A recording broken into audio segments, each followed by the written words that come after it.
Dear Sangha, I hope you could hear me well. You're also friends from other cities outside of Ottawa. It is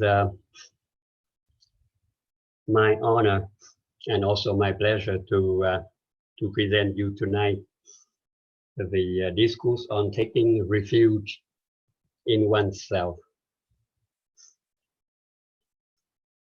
First of all, I would like to say that this talk has nothing original or personal, as it is totally based on one of Thay's book and also on different talks from him about the subject. All I have, if I could say, is to take credit is to make a good summary for you tonight. Let's have a look at the first slide on the screen that you see. It is a story that Thầy used to talk about in at least one of his talks and also in at least one of his books. And I could believe that it is his personal story. So I just try to say it here as an image, as a metaphor for us to reflect on. Let's say one evening, I went out for a walk, and when I came home, my house in the countryside was in such a disorderly state during my absence, as I forgot to close the window. A strong wind had blown through, a gusty wind, and making a mess in its wake, and especially in my house. So when I came into my house, the first thing I did, I closed all the windows, and then I start lighting a fire in my fireplace, my chimney. So 15 minutes later, I start to have a warm atmosphere in my home, and I start picking up all the papers falling on the floor, putting things where they were, and soon my house was again back a bit in order as I have left before the wind comes. So you see, in our life, when we go through our daily life or our whole life, it could happen to us that our sixth sense organs are widely open, like the windows of my house, and an event might happen which we could shatter or tatter my body and mind, like the state of my home. So and that kind of event happened to me in 1975 when my country fell into the hands of the North conquerors, the North winners. They took over the South Vietnam, and my family and almost 20 million of the family in the South Vietnam at that moment have suffered a lot due to the revenge policy that the Northerners inflict onto the Southern people. So I was in Canada at that time. I just finished my study and prepared to go home, but my mother sent me a telegram and told me just to stay there and don't go home, because she knew what was coming. So I was sad, I was alienated, I was anxious. It was not a very good moment when you lost everything, and you also, your dream has also been shattered because you built up a career to go home and live in your country, and you could not. So during these difficult moments, we used to call for help. We always look for, we have the tendency to look for external help. If we have parents, we can call our parents and ask for assistance. We have friends, we have family. We always look outside of ourselves for help, and that is very normal. Sometimes we could also look for a spiritual teacher, like in my case. I was wandering. I was like a compass, you know, what we call in French, la boussole. And j'étais déboussolé, which means I lost my way.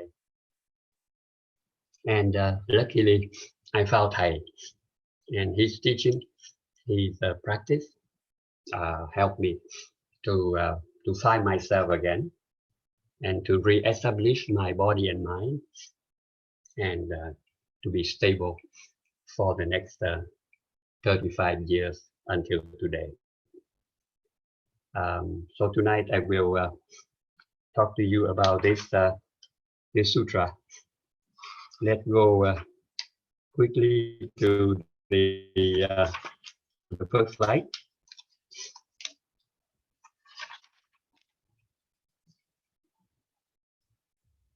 Oops, here we go. So when our home is shattered, we need to reshape it. We need to renovate. We need to rebuild it. So the same thing happened with our island within. We have to make it strong so that we can go there to take refuge. Because if the house is too cold and messy, you cannot find peace. That's the main thing. So the context of the sutra, what happened was there was the passing away of two great disciples of the Buddha. The Buddha in the history seemed to have 10 great disciples, and two of them were Venerable Shariputra and Moggallana. They passed away, and the monks are very affected at that time. They were sad. They were alienated by the loss of the two beloved elders. And the Buddha see that and understand, so that's why he gave the teaching to the monk and nuns to learn how to go back to their island with him. So let us go to the sutra. I put here only the essential part of the discourse on taking refuge in oneself. The last paragraph say, practice taking refuge in the island of the Dharma. Here, what it means is the Dharma here means the practice. And do not take refuge in any other island or person. Wow. Meditate on the body in the body, nourishing right understanding and mindfulness to master and transform your craving and anxiety. That's it. That is going back and taking refuge in oneself. So let we go a bit deeper in the teaching. Here, according to Thầy Nhất Hạnh, meditate on the body in this sutra means the body as the total of the 5 aggregates and not just the physical body. So the body is presented by the 5 components called the 5 skandhas, And we know this term by reading the sutra of Prajnaparamita, the Heart Sutra, talked about the 5 skandhas. The Bodhisattva Avalokiteshvara, while contemplating on the 5 skandhas deeply and realize that they have no self entity. They are all they are empty of a separate self, and she overcome all ill being. And here we have the 5 skandhas as the body, the physical body, the bones and flesh. And then you have the mental formations. Usually we have 51, but here the Buddha supposedly put the sensation and the perception out of the 51. So the mental formations left are only 49, because sensation and perception are the formation that give us a lot of trouble. And then you have the consciousness.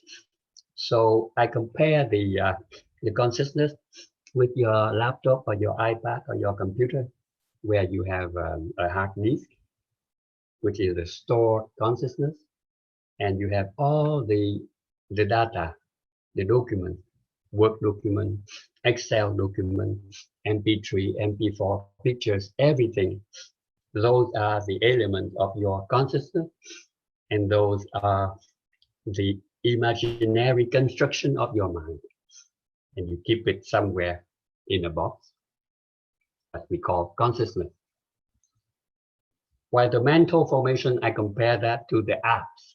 You know, on your cell phone or on your laptop, you have apps. When you double click on your app, it manifests. It gives you the capacity of the app that gives you the capacity to do what you need to do.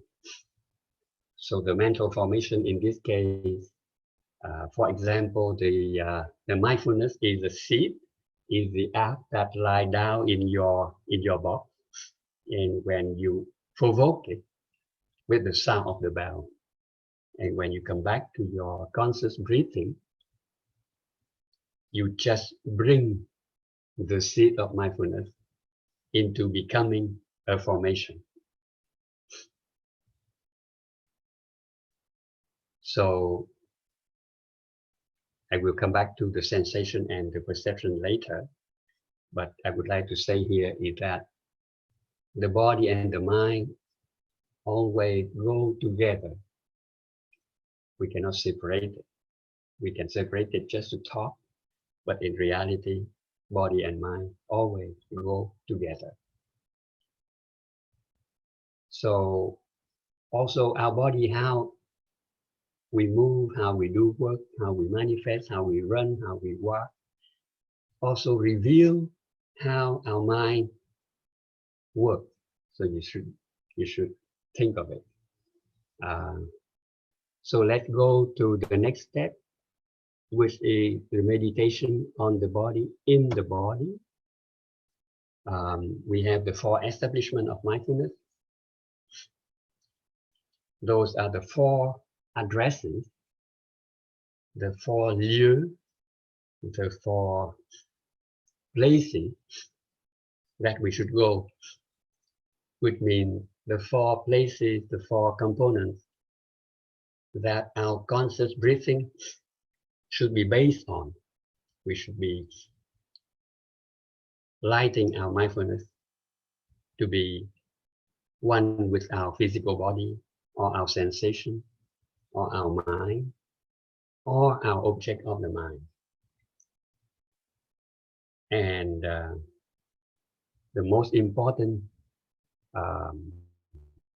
sutra that we already learned how to practice the 4 establishment of mindfulness is the exercise, 16 exercise of conscious breathing, as Thầy wrote in 3 books, the Sutra on the Full Awareness of Breathing, the Sutra on the 4 Establishment of Mindfulness, as well as the book Transformation and Healing. in which in those 3 books he explained in detail um, the exercise. The 16 exercise can be grouped into a group of 4. The first 4 is for the body, and the next 4 is for the sensation, and the next 4 is for our mind, and the last 4 is for the object of mind. And each time Mihaela or any sister or brother in our Sangha lead a guided meditation, we always start it often with breathing in, I know I'm breathing in. Breathing out, I know I'm breathing out. So we light up our breathing to be conscious of our breathing. Because we breathe and we don't know we breathe, that is not conscious breathing. So conscious breathing is so important. It is the key of Buddhism. It is the foundation of Buddhist practice. And we should not underestimate our conscious breathing. We bring it everywhere with you, at everything we do, at every moment in our life. And the sensations. The sensations have three parts: pleasant, unpleasant, and neutral. We used to run after the pleasant one, and we try to avoid the unpleasant, which is normal. Someone in the psychology field called human beings compared to emotional animals. We used to run and dictated by our sensation. But we should not forget that the neutral sensation could be very useful. We used to neglect the time when we brush our teeth, or when we cut our nail, or when we wash dishes, or when we fold our clothes. Those very small moments, if we do that with mindfulness and slow enough, we could enjoy it. And we could transform the neutral sensation into a pleasant sensation. So that is also thanks to the practice of conscious breathing. The perceptions, that also is part of the conflict and the differences in our life. Our perceptions betray us so often. It's like when we walk in during an evening on the road in a village, and we saw a cord or something which looked like a snake on our passage. We thought it was a snake. We ran away, and the villagers woke up. They put light on, and we discovered that no, it's not a snake. It is a cord. So our perceptions, we have to be careful when we say, I am sure of that. I am very sure of that. We should tell ourselves that it could be a beginning of suffering. Don't never be too sure of what you perceive. And Thầy always remind us in saying, tell yourself, are you sure? Are you sure? So that one way to work on our perception. Now, impermanence, the 4 last exercises of conscious breathing teach us to go to contemplate impermanence. The world change, everything change, and all dharma are impermanent. In 5 years from now, I might not be here anymore. It depends if Jesus call me and I will not say yes. So I may escape from death, but who knows? So we should practice impermanence in cherishing what we have. We should practice impermanence in order to better love our beloved one, in order to better appreciate our beloved one, because like all beautiful flowers, it will fade, it will fade away, it will fade out. And we also practice deep looking more and more in order to better understand. Our understanding will become better and better, and that will help us to see what we do and to see where we are going. So deep looking is important. Is part of the practice, because we mostly we are brainwashed by our way of life, by our society, by our family, by the pattern in our way of life, and we used to be woven by our habit, lots of habits, and we have to have a look. And thanks to the mindful way of living, we become more and more stable and peaceful, and we could make ourselves a place where we can come back to take refuge. So before I end up here, I will offer you a poem.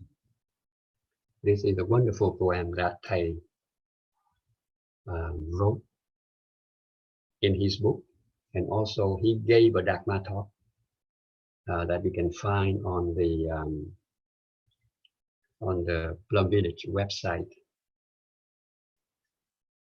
Just only a portion of the poem, and he made a Dharma talk out of it. So poet Mai Thảo passed away recently.